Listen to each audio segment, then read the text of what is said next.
Dishonored. Easy on the wallet, but is it worth your time? We get plagued with grief and regret in order to find out here on Broke and Gaming.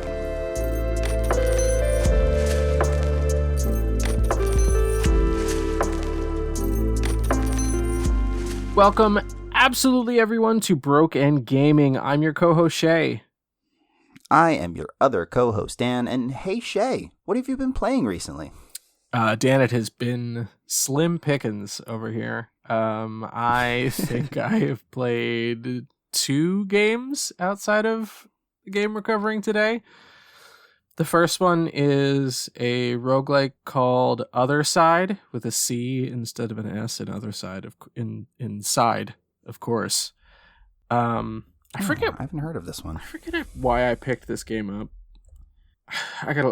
Just real quick, I gotta look at the developer, because I can't remember why. I can't remember why I have it, or why I was even looking at it. I don't know either one of these developers. Lightbulb Crew. Nova Hearts. I've heard of Nova Hearts. This is crazy. I've literally never heard of anything that they've made. I don't know why I was looking at this game. Focus Entertainment is the publisher. They did Space Marine. Maybe that's... Oh, Banishers. Okay, Banishers Ghosts of New Eden. They published that. We talked about that game a little while ago with the Irish guy, or Scottish guy, I think, and the predictably murdered woman. Mm-hmm. Yeah. Oh, Atomic Heart. Okay, all right. Atomic Heart is a demo that I got. It's like this Cold War RPG shooter that I picked up, but it's very steampunky. So I was kind of looking through their library, I guess, and I guess that's how I stumbled on Othercide. But it's like a very like stylish Othercide, of course, I am talking about now that I've circled through the entire game catalog of both of these places. But it's a very stylish roguelike. Turn-based combat, which you know I love. Basically, let me see if I can remember the story for this game. Basically, there's like a cataclysmic event that's happening based on a prophecy that your leader, who they call Mother, created. She, I guess, like didn't do something for this child when they were born, and so they grew up to be the world destroyer that you're fighting now. And basically the thrust of the game is that you're an order of like cosmic protectors, I guess, called sisters, and you can take 3 sisters into battle with you. They all get experience for the battles that they participate in. There's like 3 classes of sister, and then in each of those classes you can kind of diverge based on what skills you choose to level up in. I played probably like a dozen runs of that. There's not a whole lot to it. I picked it up on sale for like, I want to say like $1.50 or something like that. Oh wow! But whatever the price point was, and it's low. I mean, like to be on sale for $1.50, unless it's a 99% off sale, I think it retails for like 20 or 25 or something like that, and that feels steep for the amount of gameplay and decision making that you have in this game, and frankly, because it's turn based and like built on those dice roll kind of mechanics. Luck plays a huge part into this, because there's like not really a way that I've found yet to like carry benefits to your luck forward in the game. Do you know what I mean? Right. Like when you finish one run, you can't be like, okay, well now your attack rolls all get 1 extra or whatever, or something like that, right? But it's like really, really stylish, and I like looking at it, and it's like easy to play quick. What is the roguelike what is the roguelike element in it? So if you die, you just start over, but you gain, like based on your last run, you can pick up like permanent upgrades, and then you can kind of mix and match some like run specific upgrades. Okay. But yeah, I kind of like that. It's kind of definitely a sale game, you know. But I would say, and let's not split hairs here, it's maybe like 2 hours of time that I sank into this other game. It is a game called The Temple of Elemental Evil, which is a super old, super ugly Dungeons and Dragons game, like directly tied to the product. Another sale pickup for me. And so it's like fully branded. Oh yeah, Dragons. Yeah, this is like Dungeons and Dragons. The company at the time made it. Wow. And I don't know if it's just the graphical settings that it came with on the Steam Deck, but like the character creator, they're like, "Hey, what do you want this guy to look like?" And I'm like, "I don't know. It looks like a green cell." And that's it. I don't know if I just need to like change my settings, but like it looks horrible. 2003, Jesus. Oof. Oh man, that's actually newer than I was hoping. It got stomped into the ground by Knights of the Old Republic, as they all did at the time. But yeah, you know me, I'm a sucker for a turn-based, party-based RPG, so had to pick that up. I'm currently grinding my way through the first area so that I can travel anywhere and survive a random encounter with the 13 NPCs who are like, "Hey, I'd like to go to that place with you," and are definitely sinister human beings. But yeah, it looks heinous. But I have a lot of fun with every single team-based, turn-based RPG. So yeah, I'll play that one for a while. The big issue I have with it right now, aside from the fact that it looks horrendous, is it doesn't have button mapping down quite well on the Steam Deck. So it's like the trackpad and the triggers act as the mouse buttons, which is kind of annoying for me personally, but it was how the game was designed. I assume 2003 was a point and click RPG. So right. It's not like a huge deal. It's just like kind of a learning curve of like figuring out like how can I manipulate the buttons that I have on the Steam Deck that have key bindings into the system that they want me to use. But yeah, like I said, ugly as sin, but I'm a sucker for that kind of game. So I'll keep playing it. But other than that, it's hasn't been a whole lot. Dan, what about you? What have you been playing?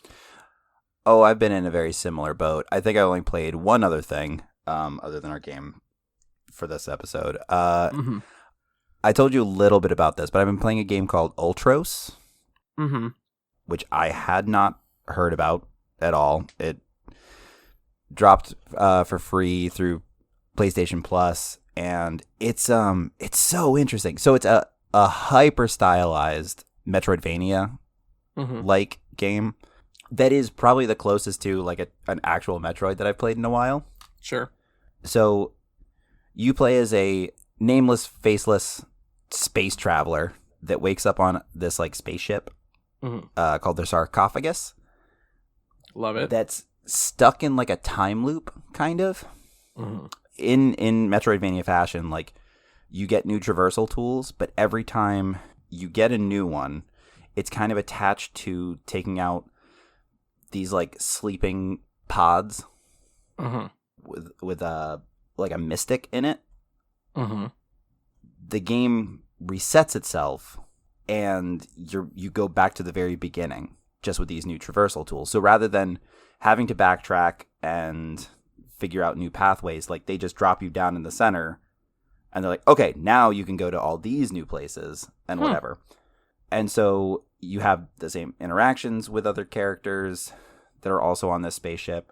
And also there's this mechanic where you can plant these different types of plant life, and they continue to grow despite the time reset. Oh, that's cool. So, yeah. Oh, it's so interesting. There are your standard tree. After one cycle, they get taller and then have like a platform that you can jump on to get to different spaces. Or there's another one that's like creeping vines that'll like break through barriers. Mm-hmm. It's so many things. It is one of the most interesting takes on a Metroidvania that I've ever played. The time displacement and cycle thing is fully unique to this genre that I can think of. And then the way that the interactions change is very interesting. Like, you have a guide at the beginning that's a ghost, and he's with you for like 2 cycles before he gets perma-killed. Love that. And then he's just not around anymore. Love a dead NPC.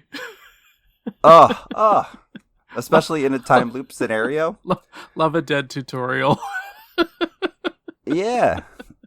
It's so cool. I'm a little over halfway. So part of this time displacement thing is that the spaceship houses like a demon.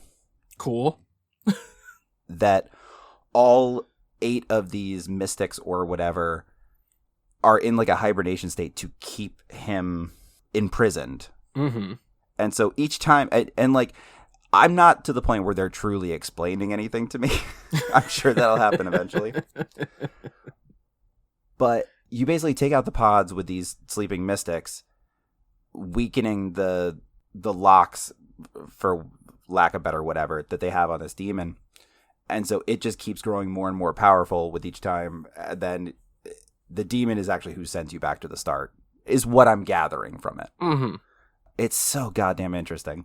Yeah, I don't know. It's one of the coolest takes I've seen on this genre in a long time. Our friend Timmy had heard about it, but hadn't played it yet. So it's also one of the first times I've ever gotten to a Metroidvania before Timmy, which is insane. But I'm really, really enjoying it. I would have pitched it for the show, but it's still $25 retail. So yeah. I did tell you to grab it because it is PlayStation 4 and 5. Yeah. And I'm so curious what your take on this is. My take is going to be that I'm not good at Metroidvanias, and I'm going to give up on this game so I can play Skyrim for a 97th time. That tracks. The art is by the guy, one of the people who worked on Hotline Miami, which that makes explains sense. the neon for sure. Yeah. It's a really, really pretty game. Super defined biomes and things. Like, the enemy designs are all crazy. Like, it's really cool. Yeah. I'm really digging it. But we have a heck of a game to talk about today, and we should probably jump right in. Which means we will start, as we always start, with our short change history. Today we're talking about Dishonored, which is a 2012 action-venture game developed by Arcane Studios and published by Bethesda Softworks. Arcane was founded in 1999 in Lyon, France by Raphael Colantonio. Raphael was recruited by EA at 18 after participating in a quiz competition for the Ultima series. They didn't say, hey, if you win this competition, you get a job with EA, but that's what happened. But after working, fucking bad. Yeah, shit. go ahead. That's right. That's insane. How did those things connect? Do you know what don't I mean? know. Like, because you know a lot about these games, do you want to come work for our video game developing company? What? Well, this was like fuck? 87 that this happened, right. or something like that. So like, Gotcha. It was like 87 or 89, where like I mean that makes slightly more sense, but still. Yeah, like it was still a burgeoning industry at that point, kind of. Has EA really and been like they were around only that long? breaking into. Yeah. Whew. Yikes. That's why they're the juggernaut that they are. Well, you say juggernaut, I say lecherous bat. Scourge of the industry. Yeah. Anyway, sorry. No, I take that back. That's not fair to bats. Oh man! All right. So after working for EA for almost a decade, Colantonio left to found his own studio because he wasn't into sports games, and that was kind of the focus that EA started turning towards, especially in the late 90s. So founded Arcane, and their first game, Arx Fatalis, was met with generally positive reviews. I have that game, Arx Fatalis. Yeah, that's them. That was their first game. Do you remember, like, I want to say like 6 months ago, I mentioned that I had gotten a bundle of like 15 games for like $6? Yeah. Arx that was part of Fatalis it? was one of them. Yeah. Oh, no kidding. Yeah. Just a fun fact to interrupt the shortchange yet again. Yeah, this is generally one that you tune out a little bit. This is fun. I like this. Well, after Arx Fatalis and 2 more releases that were also met pretty positively, they were acquired by ZeniMax, Bethesda's parent company, during the development of Dishonored. As a result, Bethesda has been the exclusive publisher for Arcane titles, including Prey, Deathloop, and the upcoming Marvel's Blade, which I did not know was a thing until I started writing this. Mm-hmm. But Dishonored is currently available for Xbox, PlayStation, and PC platforms. Hey, Shea, can you tell us what Dishonored is actually about? Dishonored is about a man named Corvo, who was the protector of the Empress, who is presiding over I feel like a city-state kind of a situation. Yeah, I think that's fair. During a pretty brutal plague that has affected her city. After Corvo is sent out to kind of liaise with some other city-states to try to get some help for their city, he comes back unsuccessful, and they're like, fuck your city, we're just going to see what happens, because we don't have a plague, and you can figure it out. When he returns, Jessamine Caldwin, the Empress, is murdered, and her daughter Emily is kidnapped, and Corvo is framed for the regicide. Is it regicide if it's a queen? It doesn't matter. I would think so. He's framed for the murder, and he goes to prison. He immediately escapes prison after being aided by these underground loyalists, and working with these loyalists begins to kind of undo this coup. Unfuck everything. Right. And restore Emily to the throne. Yes? Yeah. Yeah. That pretty much sums it up. Yeah. So what is kind of initially billed as a pretty standard like stealth action adventure gets immediately thrown into chaos by the fact that you just get fucking superpowers from some rando demonic presence called the Outsider. Yeah. That they don't truly explain to any great extent. But like after meeting with the loyalists, you just kind of wake up in this dreamscape. Yeah. And literally night one. Shadowy demon. What's that? Literally night one out of prison. You go to bed the first time. And they're like, "Hey, did you want god powers?" Yeah. This dark demonic fucking twink character is just like, "Hey, you want to make a deal with the devil?" basically. And you get to use a bunch of powers that if you're playing a certain type of playthrough, you're not allowed to use. Yes. So Shea and I early on decided that, or I kind of decided, that we were going to play this 2 different ways. So you can do this fully stealth and non-lethally, or you can go just full-blown assassin mode. So I went with the non-lethal route. Shea went full-blown murderer. At least that's what we attempted to do. And then I fucked my run up almost immediately because it is so hard to not kill people, even by accident, that I ruined the clean hands run, as it's called, in the first mission. And I'm like, well, guess I'm just going to minimize damage as much as possible. Yeah. But a whole bunch of the powers are explicitly lethal. So, yep.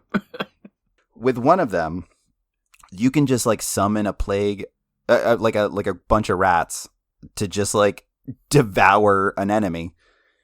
Yep. Which is really cool. And I couldn't do shit about it. I could. They also make it so much hard. Yeah. I gotta say that's, I think, maybe my favorite power that you get is summoning the rat swarm. I feel like obviously. You know what I mean? Like, I feel like it's so fun. The blink obviously has the most utility, but the summoning the rat swarm is the most fun in the game by a wide margin. Without question. Like, for the non-lethal route, like the only things you can really do power-wise are the blink, which is just a a quick like teleportation boost thing. You can stop or slow time depending on how far you go down that tree. Mm-hmm. And I mean, that's kind of the bulk of it. There's another one. There's one that lets you where there's like a dark vision. Yeah. Which I have such complaints about that, but we'll get into like I had pros and cons so much earlier on this than I have with most of the games we've covered. Sure. Just because they want you to be non-lethal. Like the canon ending is the non-lethal route, but they just make it so much less fun to do that. Oh my god, and it's so fucking hard too. Like I don't get it. I don't understand it. Because it's not structurally built as a good stealth game. Yeah. Like there are too many things that they have that like is gonna cause noise, is gonna like okay.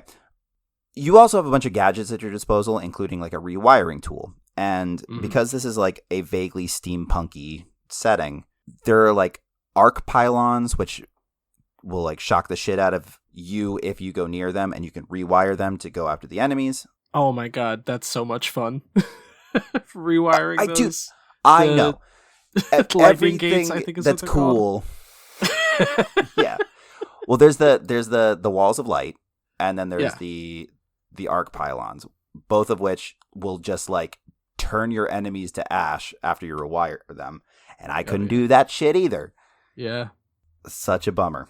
And like in order to knock enemies out, you only have two options, which is to sneak up behind them and choke them out, or you have like sleep darts for like a crossbow. Mm-hmm. A thing that you cannot upgrade your capacity for at any time during the game. So you are limited to 10 sleep darts in a mission. Uh-huh. And you almost never find them in the wild. Isn't there one, like I forget what it's called, but a frenzy bolt or something like that? Where you shoot a guy. Not in this game. And like. No? Why do I feel like that? I don't know why I'm remembering that incorrectly, but say Levy. Well, because it's a very Assassin's Creed thing. Like the thing that'll make the enemies turn on each other kind of deal. Like that became a mainstay in Assassin's Creed games. Yeah. And I get certain elements of these two games confused all the time.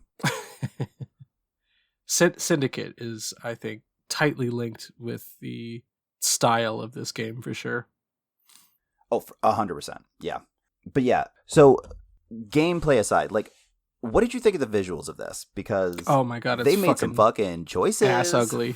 It's fucking ass ugly. Like intentionally heinous looking character design. Oh my god, dude. Okay, so speaking of EA, the number of times I complained about the hands in Madden has to be a Guinness Book of World Records level, right? Yeah. The hands in this game put those to shame. These are like fucking Solomon Grundy level fucking hands, but on like Tom Holland's Spider-Man, you know? Like you've got these giant hands and then fucking shoulders. So there are two character designs in this game. One is man and one is woman. And man is probably, what would you say, Dan? 6 times wider than woman? Yeah. Give or take. Unless they're nobles, then they're tiny, frail little things. Yeah. Oh my god. You got linebackers, and you've got I mean it's equipment managers is the other build in this game. Yeah. Pretty much. And like the faces are drawn in an intentionally ugly way. Yeah. Like anytime you're talking to Havelock. Yeah. Maybe, which is the one that looks like Hugo Weaving? Oh, buddy, I don't think any of them look like a real person. Well, I didn't say that exactly, but there's one of the loyalists that I think resembles Hugo Weaving. He's the most frail looking one out of the 3. Oh, yeah, Pemberton or something like that. Something like that. Yeah. Pumpernickel. Lord, the one who's you have to go take out his twin brothers. Yeah, that guy. Pendleton. His hands. That's what it is. Pendleton. Yeah. Pendleton Ward. Yes. His hands are double the size of his head. Yeah. Like, if you guys also, if anybody listening wants like visuals on this, I did stream this game. I want to say last weekend while we're recording, or a couple weeks ago when this episode comes out. So head over to our YouTube channel to find that, and you can see, because we do talk. I do this mission actually, where you go take out Pendleton's brothers in that stream, so you can see exactly what we're talking about with Lord Pendleton in that stream. Yeah, it's so bad. And like Granny Rags is about the epitome of like, ooh, that was a choice and a half.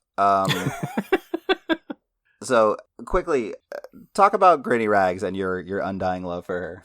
Listen, if there wasn't a child regent that I had to protect in this game, I would be solely devoted to Granny Rags.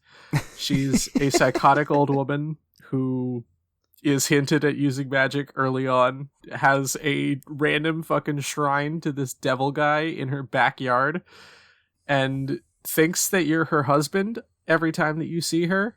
Yeah. Because she's old and senile, which is sad. But I would do anything for this woman.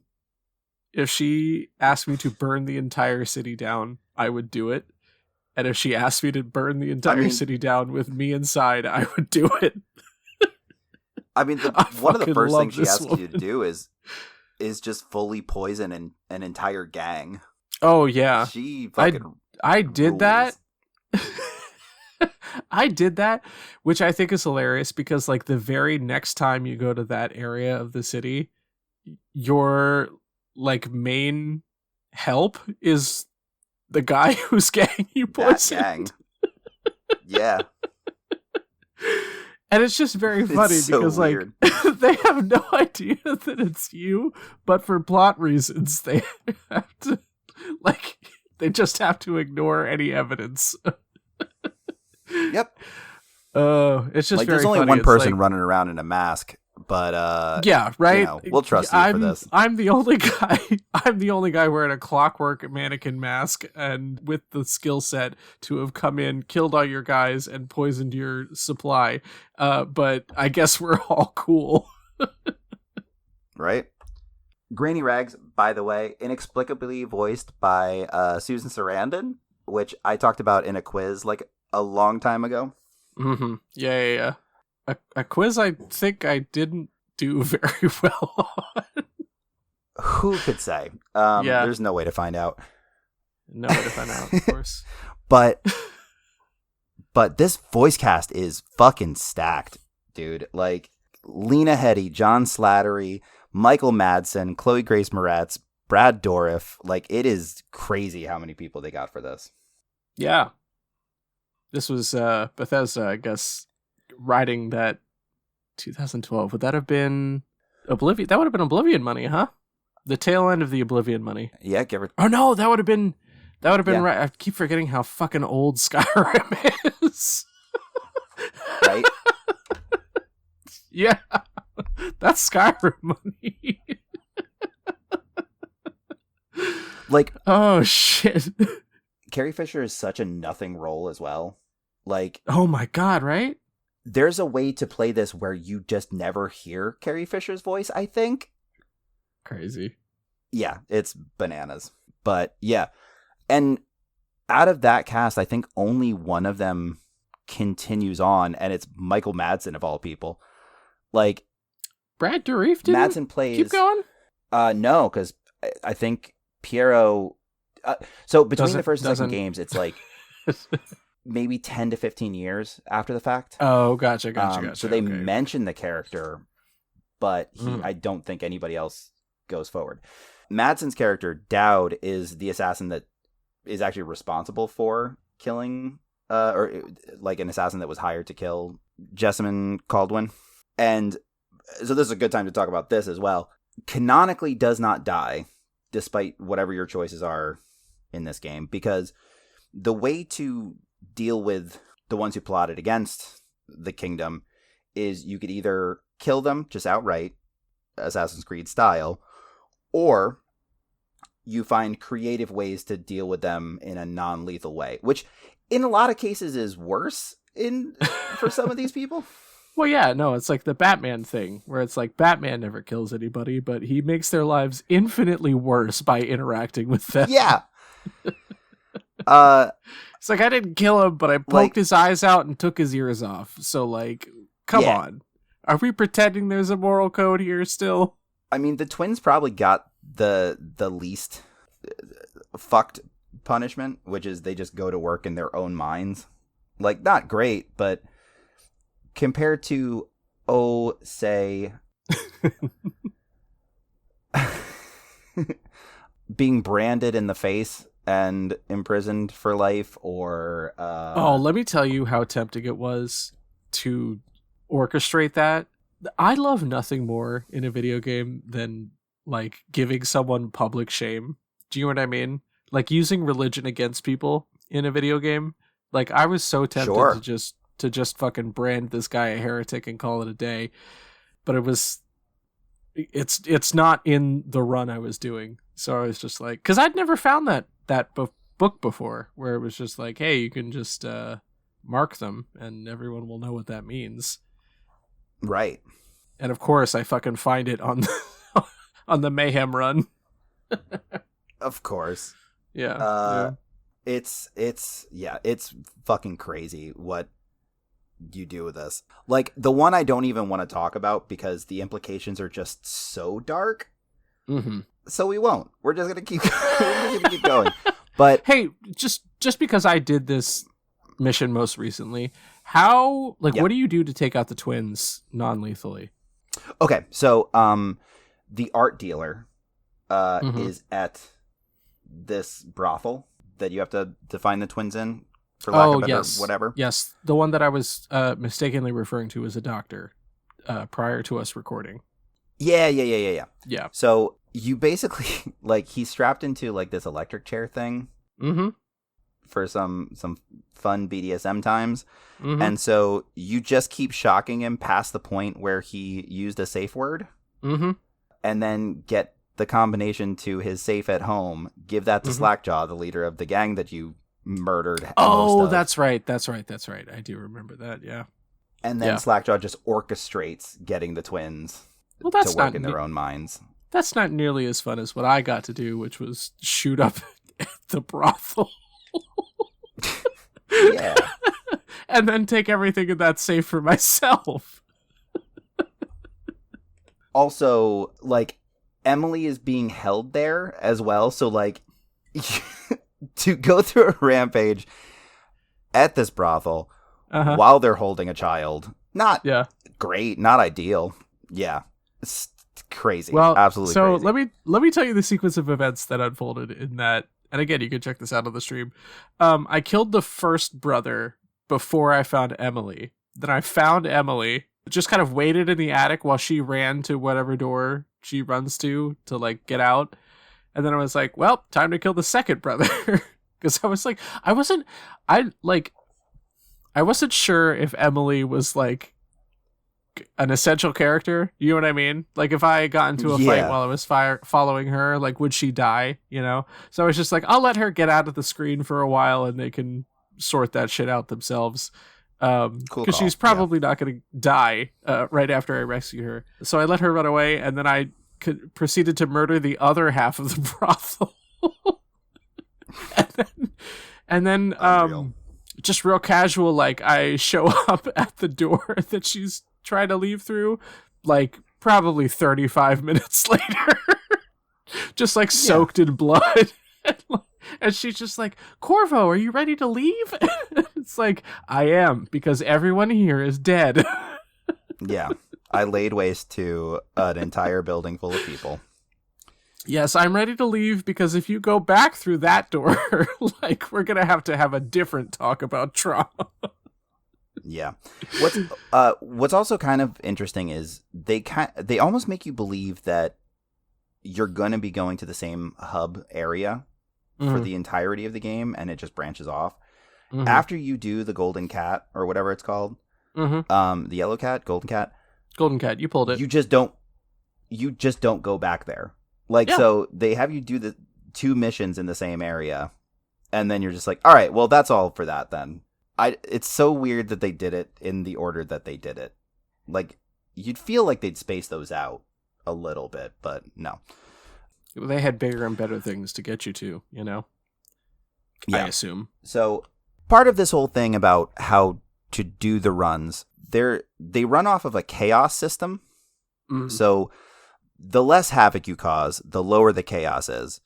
The more havoc you cause, the higher the chaos is. And what that results in is more rats running around, more enemies in total, and eventually you deal with these things called the weepers, which are like this specific rat plague is not the bubonic plague. It effectively turns people into zombies, which aren't affected by the swarm of rats that you can call, which I don't think I realized.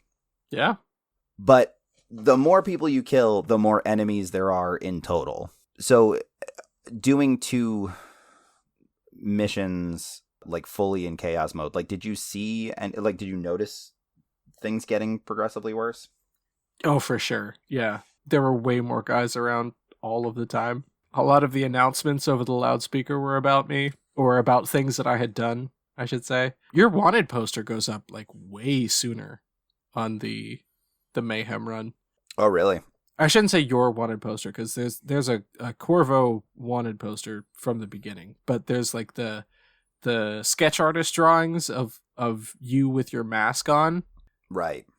That was up like, I want to say by the time I met Grady Rags the first time, like I think, or the second time, I should say the second time, not the first time. But by the time you go back to that district of the city, like there's wanted posters up of you with your mask on, which I don't think happens when you're trying to be stealthy. I don't think there's anything with the mask until the very end, where it's kind of revealed that you are who you are. Mm-hmm. After the big turn in the game. Mm-hmm. Which we can talk about, but we don't have to. Like, we can keep that as we don't need to spoil that. Yeah, we don't need to. I will say then that the main reason for the chaos meter it is that it affects how the ending plays out. So there are 3 endings for this game. There's the low chaos ending, where Emily is reinstated as the empress of this area as a child. You become the royal protector again, and everything kind of like chills out. They deal with the plague. Everything's cool. Second outcome is the high chaos, in which Emily lives. So still becomes empress, but like the whole land is fucked. And we're well on our way to that path. Yeah. In my playthrough. So yeah, so the land is just like totally fucked, and it's it's like, well, I'm the queen of basically nobody now, so thanks, Corvo. Or there's the high chaos, in which Emily dies, and then everything is fucked forever. Because there's a sequel that is directly tied, the canonic ending is that it's low chaos, she becomes the empress, and everybody lives happily ever after, sorta, kinda. But, like, it's so weird to have the canon ending be the least fun way to play the game. Do you know what I mean? Like, what the fuck? I think that's a good place to jump into pros and cons. Yeah. Unless you have anything else you want to cover beforehand. No, I'm good. Let's do it. All right. First, like, really big con I had for this. We had mentioned the fact that there is a power where you can sort of see through walls, and it highlights enemies and things like that. I'm so frustrated by the fact that there is no marking system in this at all. I don't know yet if that's something they fixed for the second one. I just started my first ever run of Dishonored 2. But I essentially played the game with the dark vision on all of the time, because it's the only way to track what's around you at any given point in time. And I just, to not have a way to mark where people are is just so stupid, in my opinion. Especially in a stealth game. So much. Yeah. Yeah. It's crazy. Yeah. Like, you have to be behind cover so often that, like, it's so easy to lose track of where anybody is. Yeah. And, like, I was constantly saving the game. like every fucking 5 minutes. Yeah. Because you have to. Because as soon as you get caught, like everything gets fucked. Mm-hmm. Because, fun fact, in the first game, there's no way to get into like a hand-to-hand combat thing and knock somebody out. So once you're caught, you either have to like run and hide and just wait for shit to die down, or use your sleep darts and just hope for the best, of which you have an extremely limited supply. Mm-hmm. It's just a bad system. Yeah. Especially since that's the way they want you to play. Yeah. Well, kind of on that, my first con is like the stealth mechanics don't work super great. Like you were so easy to spot. And like I just for purposes of kind of getting both sides for the show, there were stretches where I would try to be completely stealthy or like not completely stealthy, but like just as far as I could go without being caught and then kick off. You know what I mean? Get yourself like into the middle. And right. Then, yeah. And it's like, it's so hard to stay hidden. They kind of imply that light has something to do with how easy it is that you're caught, which makes sense, right? If you're in the shadows, presumably you'd be harder to find. But like, they don't have areas that are shadows. Do you know what I mean? Like, there's always something, unless you're in like the kind of that slum area where you meet Granny Rags. Like, there aren't like unlit areas. Like when you go to assassinate somebody, there's not unlit areas. You know, you right. just kind of have to be in the opposite spot as the guy you're trying to scope out, and then catch him unaware around a bookshelf. You know, and to your point about being in cover so much of the time, like that's kind of the thing, is that like you don't have cover of darkness a whole lot. You have cover of bookshelf or desk or barricade or something, you know. Right. Which, by the way, another thing that I noticed, those towers that shoot fucking rockets at you, that shit goes up real quick in the chaos run. Oh, like the amount of them? I mean, for you, when you killed the I forget what his fucking title is, but the first guy you go back and the High Overseer? Yeah. Were the towers up when you went back? Yes, there were 2. Oh, okay. All right, never mind. Oh, 2. Oh. Okay, that's fun. Yep. There were how many were there?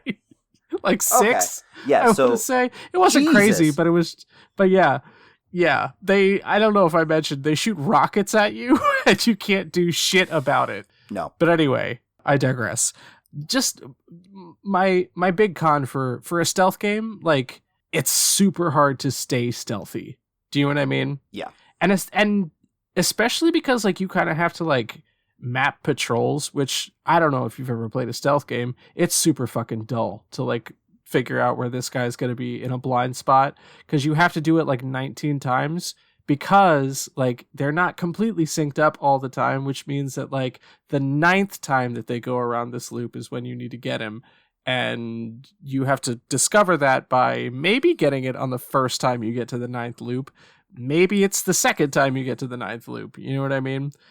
So there's like, so much waiting. Exactly. And if you're not going to be able to mark people, like, what's the fucking point? You know what I mean? Like, I'll pull the pistol out and we'll get going right now, you know? Right. There's also a little bit of AI to it. Like, some of them are on predetermined paths, but not everyone, which makes it worse. Like, yeah. And then if you get spotted too, like they get even the white lightning bolts that they think something's amiss, like their route changes after that. Like they don't do the whole thing. They just walk back and forth between like where they thought they saw you and where they're supposed to be. Do you know what I mean? Yeah. Late in the game, even in a low chaos run, you may have come across them in that second mission. There are those assassins with like the gas masks on. Oh yeah, buddy. Oh yeah. Toward the end of the game, you're dealing with like a single area where there's like 30 of them. Yeah. And their paths are not determined. They spot you so much faster. Like, Yeah. I had to load my save conservatively like 40 times Yeah, I to believe get it. through an area stealthily. It's fucking garbage. Yeah. Well, and just like how kind of fragile it is to get to like tip between chaos and low chaos, like high chaos and low chaos. You know what I mean? Yeah. And especially like the non-lethal and like I saw the achievement that like you completed the game without killing a single person. And I was like, who does that? Those people need to be studied because they're serial killers in real life. You know? I was close. Yeah. So I could not imagine. my deaths came as a result of, I think, a random swarm of rats, because there are swarms of rats that just like are in the city. Mm-hmm. I think they may have consumed a body that I knocked out. So I didn't really cause that, but it is a thing. that's what that I'm talking happened. about, though. That's how like fragile that balance is between the runs there. You know. Yeah. There's also a bug in the game, by the way, that people fucking hated, which is, in order to deal with the conflict between Slackjaw and Granny Rags, like, you can non-lethally knock one out, like, once you make a decision as to who you're favoring. But sometimes, regardless of what you do, it counts it as a kill. Like, even if you're standing over the body and it says unconscious, yeah, it still counts it as a kill, like ruining that run. It's bullshit. Yeah. So once I learned that, I was like, well, if I get an accidental kill here and there, like, I'm not gonna sweat it. Concerned about that anymore. Yeah. Yeah. There are so many like impossible achievements in this. Like, 200% this is fucked. Oh my god. Yeah. There's an crazy. achievement called Mostly Flesh and Steel, where you just never take power upgrades. So Nope. you're entirely yeah, like Blink 2, getting Blink 2 fucks that over. Yeah. Like, locks you out of that achievement. Yeah. So you can only do short blinks, which also means you can't get to most rooftops. Yeah. One of the most frustrating things I dealt with was, there was one of those assassin guys up on like a catwalk, Sure. and I'd already cleared the area of a bunch of them. Like, I was Mhm. really hitting on all cylinders. And Yeah, then yeah. I'm like, all right, I've only got like 2 left. That guy's way up there. I'm not going to be able to get to him. I'll just shoot him with a sleep dart. And then he fell weird Oh, yeah. and rolled off of the catwalk, and then fucking hit the ground and died. And I'm like, God damn it. Yeah. So I had to fucking load a save and do all of it over again. Yeah. Absolute dog Absolutely shit. brutal. Yeah. I don't know whether or not there's an achievement for not being seen at all, or if that's just like, you didn't get seen during this level and that's good enough, which I hope is the case, because to not be spotted throughout an entire run would be... That's crazy. Unreal, yeah. Yeah. Do you have Pros, any pros though, for this, Dan? Yeah. I do. There's a lot of framework here that is really cool. Like, there are a lot of ideas at play that I think, especially now having dipped into the second one, like, they did improve upon. First of all, the amount of different ways that you can incapacitate somebody non-lethally, they... Exploded? I think they had... Well, so one of the things that you can do is you can, like, do a drop assassination, a la Assassin's Creed. In the first one, it is only a lethal thing. They allow you to knock a person out from a drop in the second one. And it's like, well, that would have been fucking nice to have before. Right. You can even, like, knock somebody out in a melee combat thing. Like, you know how you can block and, like, throw them off balance in the first one? You can do that and then knock them out in the second one. I'm like, this would have made it so much more fun, so much more reasonable. So there's that. But I think the framework was a really good idea. It's just, for a first time through, and, like, this type of game didn't really exist before this. Like, a first-person stealth, you only really had, like, that game Thief, which was also notoriously, like, not great. Yeah, I don't know. I mean, I think the story works. I don't know. I think they were very ambitious and just missed the mark because they didn't really know what they were doing. Like, even the games that they had made previously weren't anything like this for either Bethesda or for Arcane. So, like, to go into a brand new genre, I think they did an admirable job. It's just they had some kinks to work out, and it looks like they largely did that in the second one. So, yeah, I'm going to count that as a pro. You know. Yeah. Do you have anything else?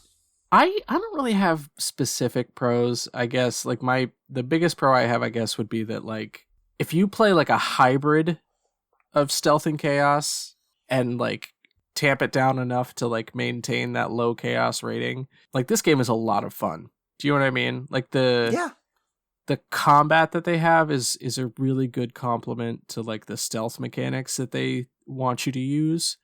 So, like, as long as you could, as long as you fuck up the assassination inside a building where only one guy is, like, you're good, where you can just like fight that guy hand to hand. Nobody comes running because he's indoors and no one sees it happening, Right. But like the bits that I did where I would try to like assassinate as many people as I could before like firing my gun, those were like the most fun stretches I had playing this game, So like I think I think a less strict version of this game would have been like the ideal, or what it sounds like they've done in the second game, which is to like introduce much more of a skill set in the non-lethal takedowns and shit like that.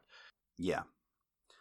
I feel like the biggest kneecap that they did to themselves was the chaos element. Like, if it was just doing lethal or non-lethal only affects story in terms of like how the ending plays out, and not like that chaos thing of like, it's just going to get worse for you if you kill people. Yeah. I think that's the worst decision that they made.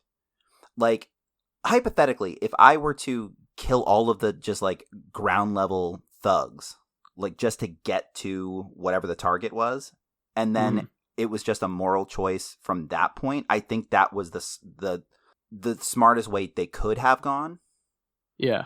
Rather than just like straight up assassinating them. Like, do you want this person to pay for their crimes in a real way? I think that would have been the more fun way to do this. A grunt is just a grunt. Fuck them. Like, if I use a spring razor trap on this dickhead, fine, whatever. That I think would have been the most fun way to play this. Yeah.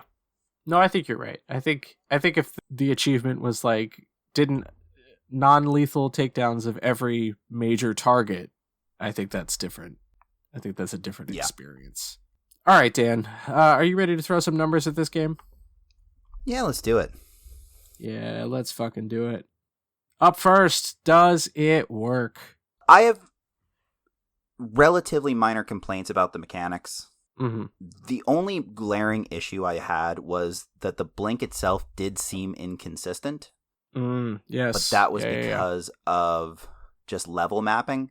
Like, there were times where I could absolutely get to a ledge on something, and then something that was half that high, they were just like, nah, we just don't want to let you. We're not going to explain right. it. Visually, it looks like a thing. And also, if you go through other means, you can absolutely get to this ledge. But we're just not going to let you use blink right now. Yeah. That shit sucked. But that's like my only real complaint mechanically. So I'm going to give it a full point because I don't think that's enough to dock it. I tend to agree with you. I don't have any major complaints for this. I don't think either playthrough pointed anything glaring out. We could probably brush up against Shea's corner, but I'm more willing to be forgiving on this one. As far as that's concerned, I think there's an inconsistency when it comes to unlevel terrain. Like, because it's a city that's mostly in disarray, like, there are some buildings that are fucked up that the way they map those, like, doesn't fully make sense, but it's almost like a Bethesda trademark at that point of, like, some of this stuff you're going to be able to climb on, some of it you're not. It's going to look like you can, but we're just going to tell you to go fuck yourself. Exactly. That's about the extent of that. Yeah. Yeah. No, you're right. All right, Dan, up next, is it engaging? Yeah, See, I think the story is... Well, so that's a different question. And I think the play style actually is kind of where I would have guessed we would diverge on this, you know?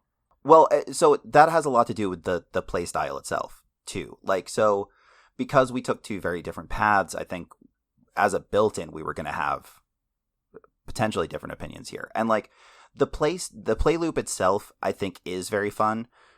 Figuring out the creative ways to take out whatever the target is, I think is interesting. The way they dole out side quests like kind of doesn't make a ton of sense.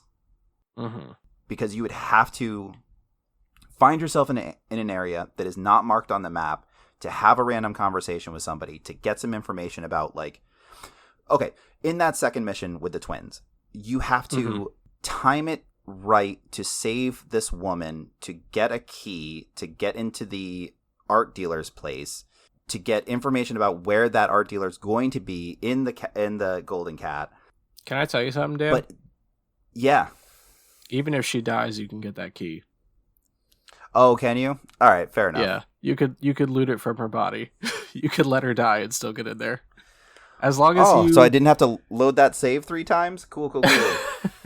I also loaded that save 3 times, but just because like that was my like bargain for chaos was like Lena Headey's uncle. I saved him. Yeah.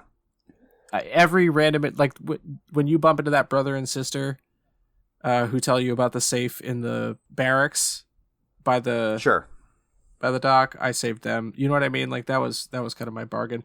But I did find out that if you let that woman die, you can still get the key. Oh, well, yeah. Good to know. Yeah. Well, that being said, I think the only reason I would give this a half is that I feel like they should have found a balance, and I don't think it's something that the series ever really did, of like really make it a play it your way kind of thing. Because like, again, even the gadgets, like you can never really use the rewiring tool. You can absolutely never use the spring traps, because the spring traps don't work on rats, which would have been that would have made the most sense for me, of like, you see a swarm of rats over there, set down a spring trap, lure them into it, and deal with them in one go, as opposed to just like hacking at them. You just lock yourself out of so much stuff in order to get the good ending that I just... It's more annoying than it is anything else. So for engagement, I will say a half point, just because they really restrict what you're able to do to have the most fun. Yeah. Well, so I did have the most fun. Yeah. So I'm going to give it a full point. And I kind of feel like if I had played it the way that you played it, I would be speaking very differently about this, because, whether or not the gameplay loop is fun or not, like the way that I played it, like consequences be damned almost, like it makes that loop much, like gives that loop a much longer life. Do you know what I mean? Maybe I can play 3 hours of Dishonored because I've finished a mission by the end of this, the way that I played it, whereas like I could only do an hour and a half of the way that you played it, because I'm like about to tear my eyes out replaying the same assassination over and over and over and over again because there's another guy that I didn't notice, So I'm going to give it a full point there. Up next, does it look good? So, artistic choices aside, because it wasn't like a graphic limitation to make them look the way they did. It was fully a choice to do giant hands and tiny heads and just butt ugly people. Environments are vibrant, although gray. Like, I think I'm sitting at a half just because there is a lot of like samey stuff in this. Like, even when you get into the sewers or into different areas of the city, it's still just like gray and dreary and Dickens-like. Yeah. There's not enough variety to make it feel interesting. And I don't think that's something they improved upon in the series either. But yeah, I think a half. I don't think there's enough there to be like, this looks great. All right. I'm not gonna give it a point. The people look fucking unforgivable in this game. Okay. and the environments Fair are like enough. not strong enough to pull that out. You know what I mean? That's where I'm at. Yeah. They did find a balance in the second one, I will say. Like, the Sure. characters look like people, so that's an improvement. Yeah.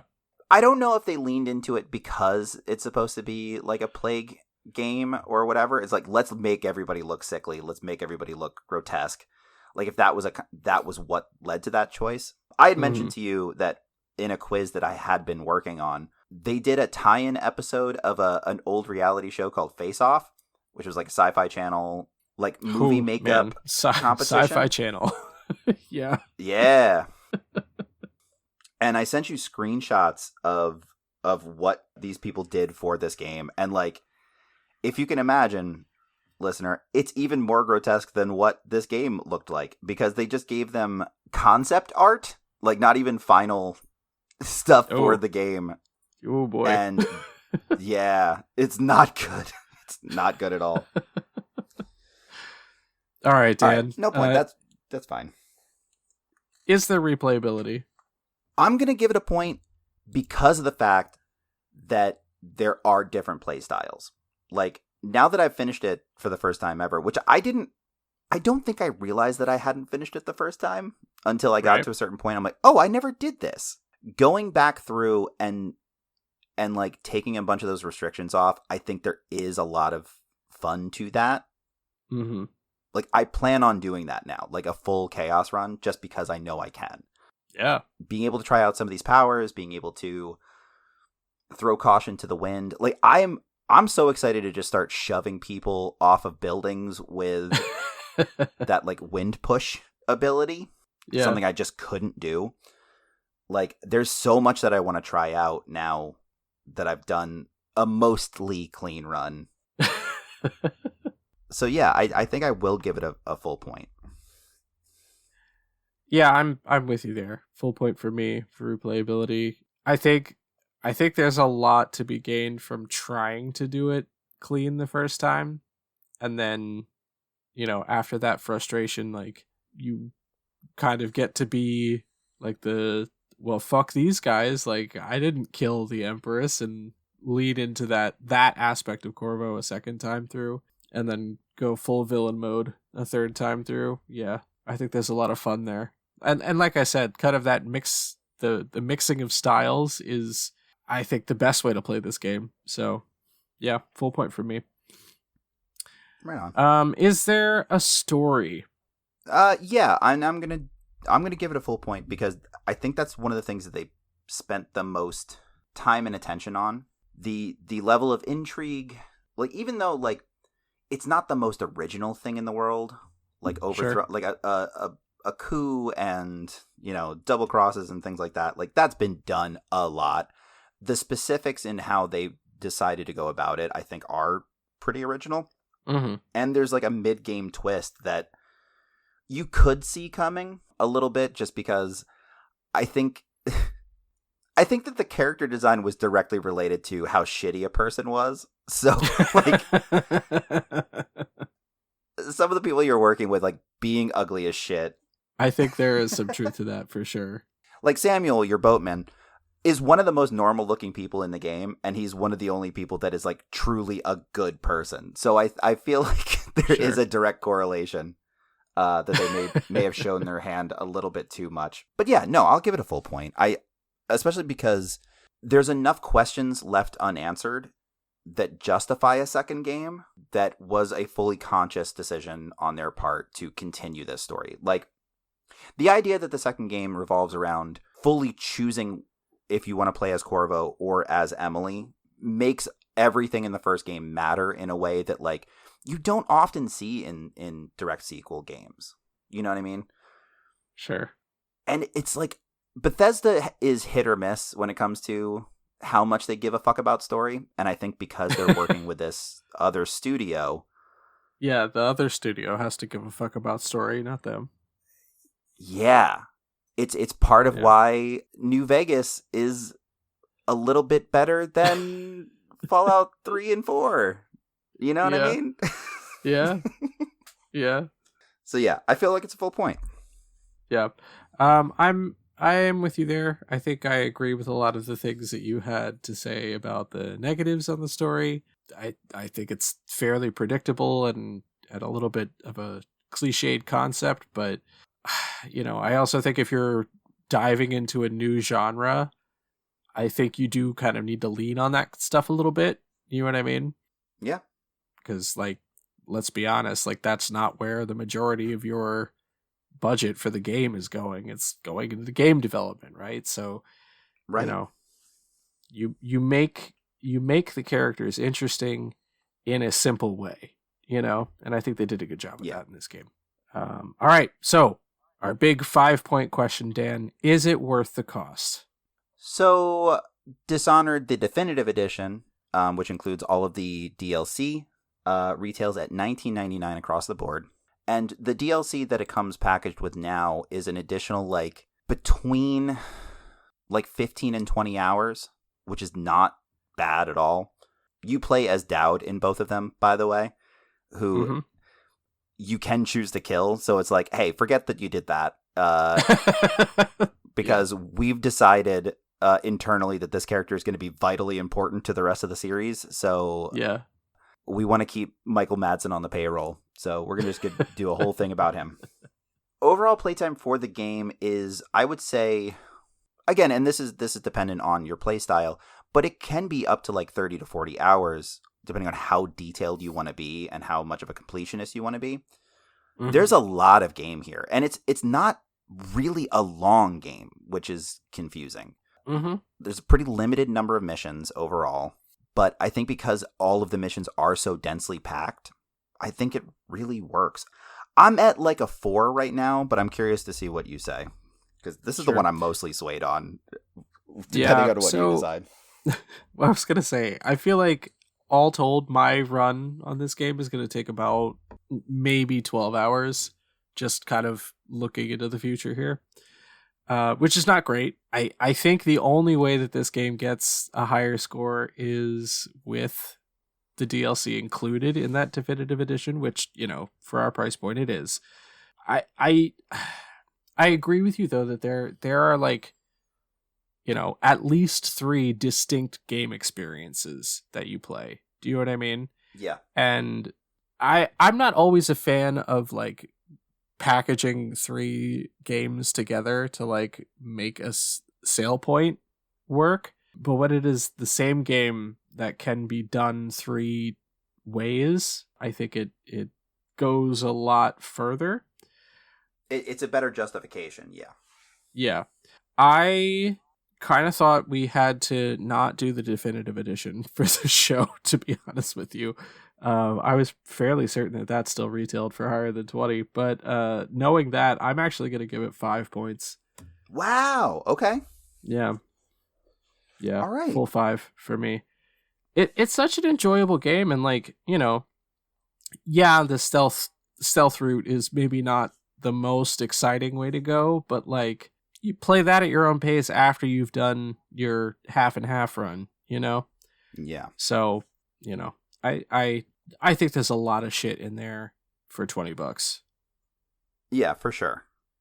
All right. I think I'm going to stick with 4 just because, having started the second one, it is just the second one is a better overall experience, just from the little bit that I played so far. But it is not a bad first foray into a brand new IP from what was at that point, like, still a studio that was trying to figure out its footing. Like, this has a lot going for it. And this studio went on to do, like, some of the bigger games of the last couple of years. Like, Prey was huge. Deathloop was critically, which, by the way, Deathloop takes place in the same universe as Dishonored, which I only found out doing the research for this. Well, I don't know that I directly tied it. Can't you recognize the similarities in setting? I mean, there kind of is, yeah. But yeah, I think I'm comfortable with a 4 just because, like, I'm giving them the benefit of, like, I know what you're capable of and I know what you went on to do. And this one was a solid first attempt. It's not perfect, but it's very good. So this is going to be one of those rare occasions where Shea scores something higher than I do, but it's going to leave our final scores at 9 points from Shea, 8 points from me. So something that I think on paper we would recommend, but points aside, is this something that you would recommend to people? Absolutely. Yeah. I mean, Yeah. not to not elaborate further, but I think I've done a pretty good job of selling this game a little bit in this episode for sure. I would absolutely recommend this game to somebody. Right on. I would as well. I think as a series, even. I think the third one may not have done as well critically, but that's because they kind of broke from the whole thing, and both Emily and Corvo aren't involved in it at all, I believe. Like, they went with a third character that you meet in the second one. Voiced by Rosario Dawson, in fact. I'm looking back since the scores that I've kept track of, which dates back to the Flame and the Flood episode, which happened in 1943, I believe. It sounds right. I have scored a game higher than you 8 times. Really? Yeah. I mean, we've done what, like somewhere in the ballpark of 70 some odd games. So, Dan, this is our 80th game that we've talked about. Really? Jesus. Yeah.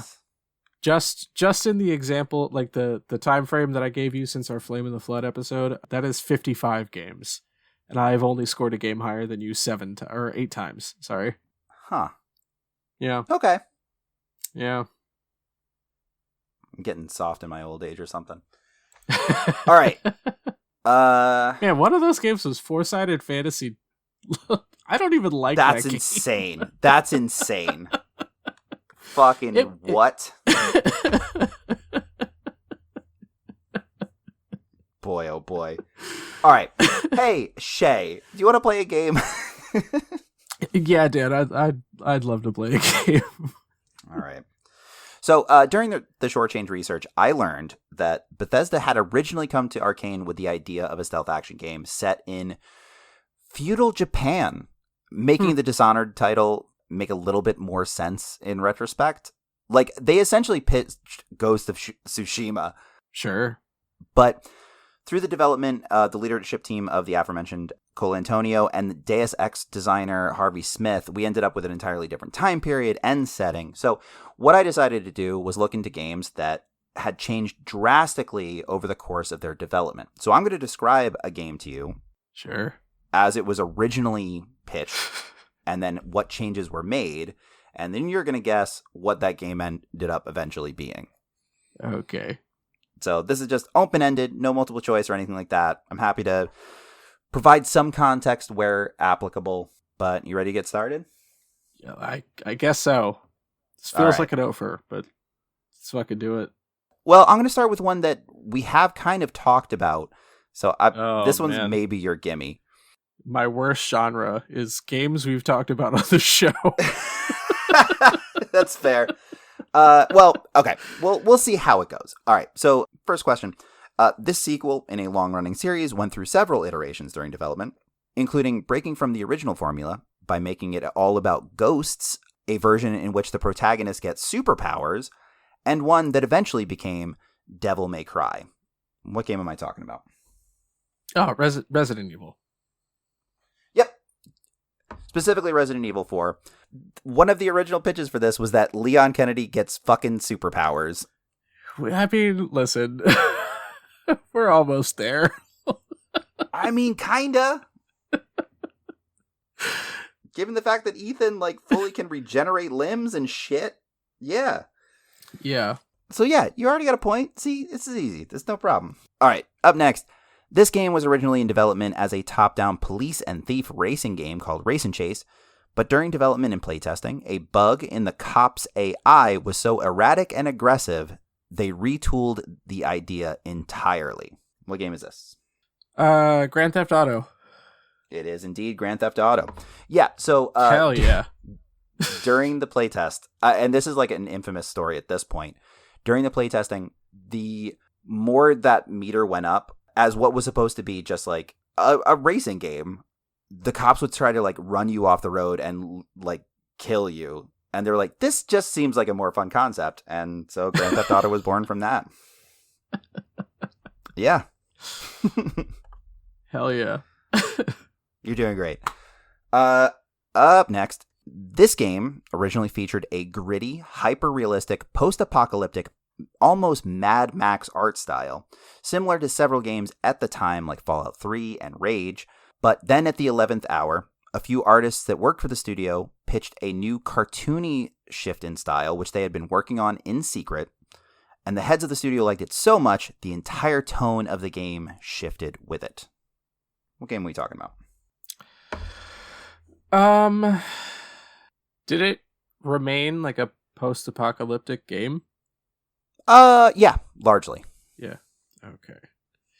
Oh boy. I will say, just as some level of help, that the cartoony style of this is what ended up being the trademark of this series, to the point where if it wasn't this, I don't think the game would have succeeded at all. I think it would have been just another throwaway game.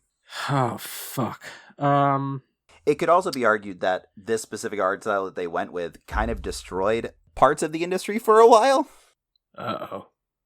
Because you had a whole shit ton of copycats. You still kind of do. If I ask for the studio, is that giving it away? Way too much, yeah. Okay. I mean, this will be maybe even as much of a nail on the head as telling you the studio. But I could tell you that the main thing that they did to alter the art style was to make it cell shaded. See, that doesn't really help me because I'm still not quite sure what cell shaded means in... Oh. Okay. We've done this show for how many years? I'm still not quite sure what cell shaded means. That's fine. Fuck me. I'm trying to think of all the post-apocalyptic games that I know. I think I just got to give up on this one. I'm going to go with Crash Bandicoot. Yep, that's it. Borderlands. Ah, that makes a lot of sense. Yeah. Yeah. Yeah. All right. Yeah, so that was originally going to be just a bog standard, gritty, boring ass game. Like, the art style is kind of what makes Borderlands, really. Yeah. And so if that just looked like everything else, I don't think the game would have done anything. Yeah, that makes that tracks. Yep. All right, moving on. This game was originally in development as a new IP for Nintendo called Dinosaur Planet, meant to be Rare's coup de grace for the N64, attempting to apply everything they learned through the creation of the Donkey Kong Country and Banjo-Kazooie series. When Miyamoto decided to pull a Miyamoto and pitched an idea of just shoehorning in an established IP directly into Dinosaur Planet, not changing anything about the core game, just deciding, hey, use this guy in it. What game is that? Is that whatever the first Yoshi game is? No. Yeah. Damn it. I thought we could move on. It is the least likely of, I would say, the Nintendo canon to just make a 3D action game out of. Fuck. I gotta run through the Nintendo canon now. Having to do with dinosaurs?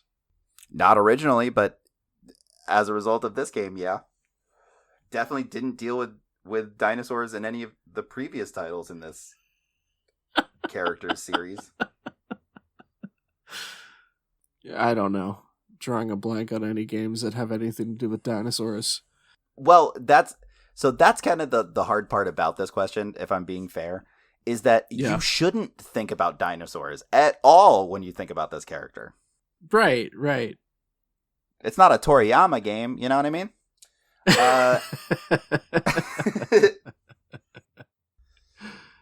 I'm also really struggling to think of any Nintendo characters outside of Mario. For some reason, it's getting late, you know. And I'm getting old. I would say that this particular character also hasn't had like an installment in Pac-Man. Fucking years. Like appears in Smash Brothers, which is like the only thing. Anybody not Pac-Man? Is that why we're ignoring that? there's an age group out there that would only know this character from Smash Brothers, which is very interesting because like they've done stuff with Kirby and Donkey Kong and Mario and Link like ad nauseum. This is one of those characters where it's just like, yeah, had his heyday, and now who gives a shit? There are like two, arguably, that fit that mold. One of which being Pitt from Kid Icarus, and then this character. God damn it, that's where I was gonna guess. Yeah. Mr. Game & Watch. Yep, that's right. No. Are you serious? Oh, fuck. No. Okay. Got me. No, it's Star Fox. Star Fox Adventures. Oh, Jesus. Oh, God damn it. I was just looking at the... I was down a Wikipedia rabbit hole, Stumbled on the Star Fox franchise page. Love to know how that happened. Yeah. Couldn't tell you. All right. And our final question for today. This game started its life as a first-person shooter based on a previous title by the studio called Marathon. Then it transitioned to a Mac-based real-time strategy game called Armor. Then inexplicably pivoted to a third-person shooter before ultimately landing back at the start and somehow becoming the premier first-person shooter of its time. What game am I talking about? What was its time? When did this game come out? Early 2000s. All right, so first it was a first-person shooter. Then a Mac-based RTS game. Then a third-person shooter. And then back to a first-person shooter. Is it Call of Duty?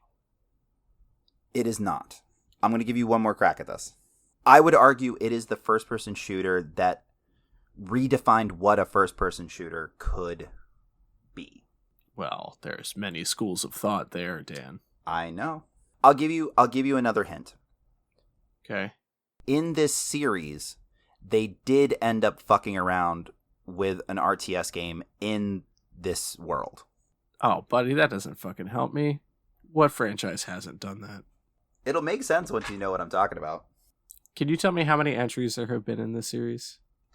Ooh, yeah, I can try to do that. Mainline entries? I can tell you that, not including remakes and remasters, there's 1, 2, 3, 4, 5, 6, 7, 8, 10, 11, 12, 13, 14, like 15 or 16 games in total in the series. Ah, fuck. But as far as like numbered versions, there's 6. Oh my god.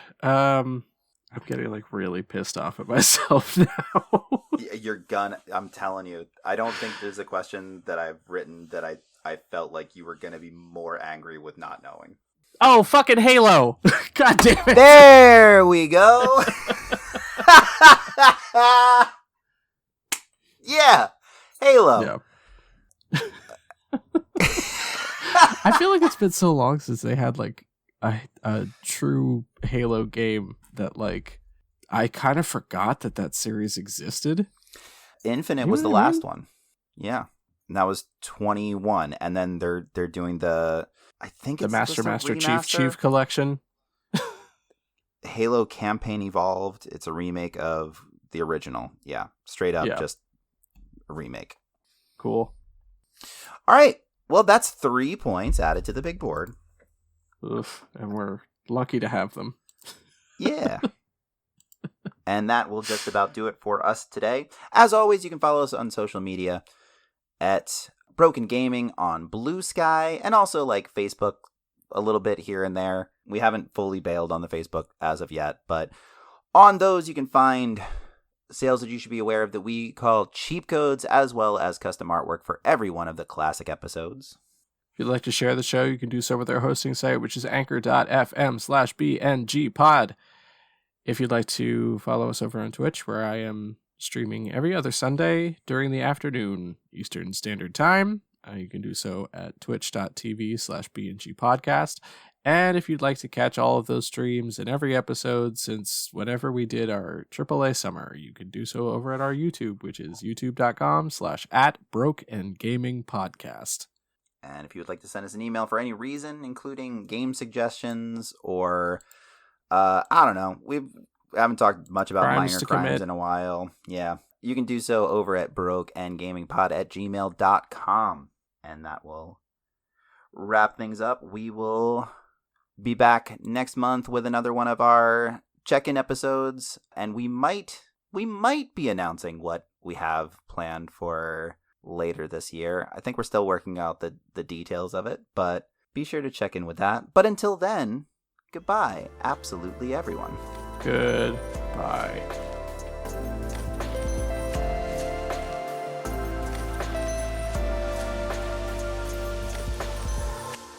Just a quick correction. On. Yeah. I have scored games higher than you 9 times, not 8. Not that anybody gives a shit. Put it in the edit.